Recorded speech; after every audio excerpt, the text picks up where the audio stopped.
कि आफै भन्न पर तँलाई थाहै छ अचेल घाम मेरै जिउसँग टाँसिन्छ आकाश मेरै निधारले छुन्छ नक्षत्रहरू मेरै सिरानी वरिपरि सुत्छन् ब्रह्माण्ड पनि मेरै वरिपरि हुन्छ तर त आफ्नै पाइतालाको रूप मिर्दै मिर्दै पसिनाको धाराले आफ्नै अनुहार पुज्दै पुज्दै र थोपा थोपा आँसुमा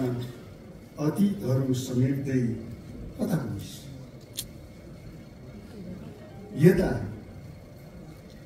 यता तेरो माटोले तेरो चिहान खनिसक्यो तेरो देशले तँलाई विदेशी भनिसक्यो तेरो नागरिकताले तँलाई अनागरिक बनाइसक्यो उताको लड्दैछ जस्तै नागरिकताको युद्ध यता तेरो प्यारो भाइ छ नि कान्छो भाइ छिमेकी आउँदा पाठशाल पठाउँछस् घर खर्च टार्न आइएमी गर्छस् तर ऊ कहिलेदेखि तेरो दुश्मन भयो त होस्ठानलाई थाहै छैन ऊ बहुलाएर अचेल भाइ हुनुको यथार्थ पनि भ्रम हो रहेछ भन्छ ऊ रातभरि छातीमा आगो पुग्छ खरानी जप्छ र खुकुरी उद्याउँछ हेट्यो भने उसले अब तेरो छाया पनि बाँकी राख्ने छैन तेरो गन्धलाई समेत पनि बाँकी राख्ने छैन ऊ छिट्टिएर अचेल हरेक दिन नागरिकताको पन्नाबाट तेरा नामका अक्षरहरू उक्काउँछ तेरो वतन र थरहरू भत्काउँछ घरको मूल खाएको धरि नै सक्यो अघेनाको तीन चुल्हा पनि उठेछ र तेरो अंशमा परेको भागमा पनि लामो हात गर्छ र तेरो लाल पूजाको सिमाना पनि मिच्छ तैले बचाएको देशको सिमानामा अहिले जङ्गे पिलर छैन तेरो रगतले कोरेको सिमानामा अहिले तेरो देश छैन तैले लडेको युद्ध र बलिदान उसले लेखेको इतिहासमा छैन अनि ऊ आफूलाई राष्ट्रवादी भन्छ र तँलाई पलायन भतुवा र राष्ट्रघाती भन्छ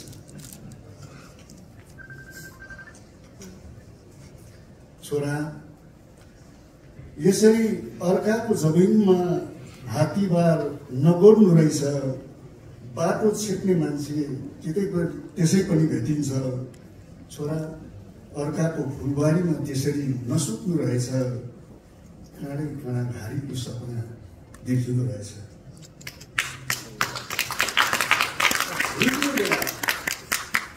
हिँड्ने बेला मूल चुला ढोकेर हिँडिस् र देउडालीमा पाती चढाएर गइस् यता तँलाई मैले मान्छे बनाएर पठाएको थिएँ उता पुगेर त कसरी मेसिन भइस् तँलाई त मैले यो माटोमा बामे सर्न सिकाएको थिएँ तर कसरी मिलाको प्वाख लगाइस् र यता फर्किने पखेटा उतै खसाइस् के छ त्यहाँ तेरा सब थोक यतै छन् तैले ओछ्यान लगाएर मुतेको आमाको गुन्यु यतै छ तैले सिरानी लगाएर सुतेको मेरो भोटो यतै छ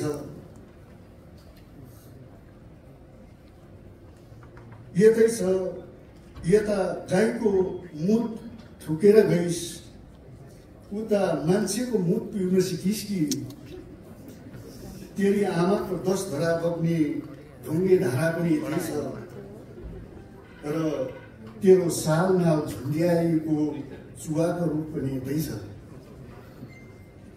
थाहा छ पोहोर साल तेरी आमालाई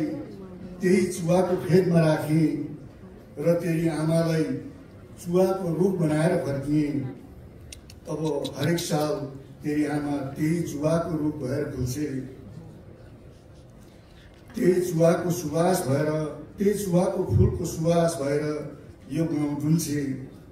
कतन कदाचित फर्किहालिस् भने त्यही चुवाको रूपलाई ढोग्नु र त्यही चुवाको रूपलाई आमा भन्नु। तर छोरा, डुब्दै गरेको घाम हेरेर यही गाउँमा आमाले चिनाएको एउटा लोग्ने मान्छे थियो भनेर नसम्झिनु। बग्दै गरेको खोला देखेर यही ठाउँमा जङ्गार तरेपछि छाडिएको लट्ठी थियो भनेर पनि नसम्झिनु। जङ्गार तरेर छाडिएको लट्ठी पनि थियो भनेर नसम्झिनु। धन्यवाद।